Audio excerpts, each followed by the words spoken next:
Hey, Baba Mhlongo, ya manje. engathi khona iphosisa elenzekile. Ini? Hayi wena man. Ngizithwele. Uzithwele? Iyaba leyo ngane. Hayibo, ungabuza kanjani umbuzo onjalo? Eyakho.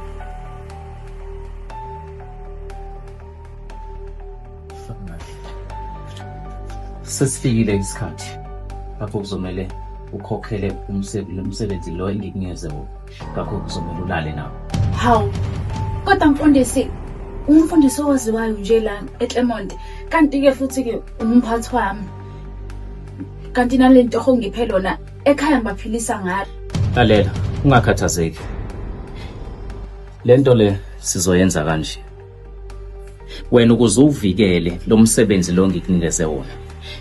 Uzomela ulale nami. Yes. Ngayiphi siyawo. Lalela.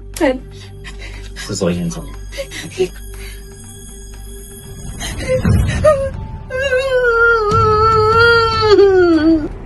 Hayibo, eyami.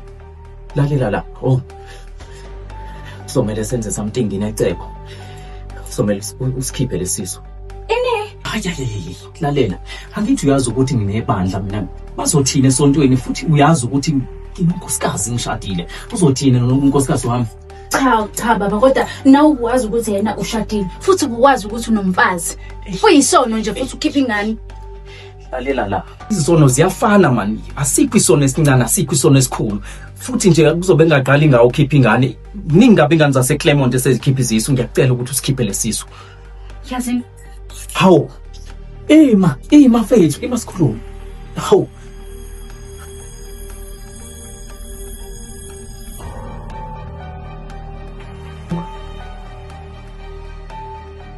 Usangibona mina? Usimangele. Awunayo yini ingane enganginikelela ngenzo Mhlongo? Ilotho mntanami. Mhlongo. Uyawubona ukuthi umhlaba unjani? Ukube sasigcina lesa sisu. Ngabe unayo umuntu ozomnikelela ngenzo? Inkinga yakho nje ukuthi umfundisi okukhohlakele odlala ngeingane zabantu. Yabona Mhlongo. Ubuhlungu wangizisabona namanje kusabuza. Ulisi. Wena nje ufanele ukufa. Ngeke. Yabona yami ingane bengakusiza Mhlongo. Ngicela Simangele. Kodwa ngeke uzukubone lo. Simangele shwele Nkosi yami. Ngicela ukubuza intombazane umfana. Mhlongo. Ngiyaphinda ngiyasho.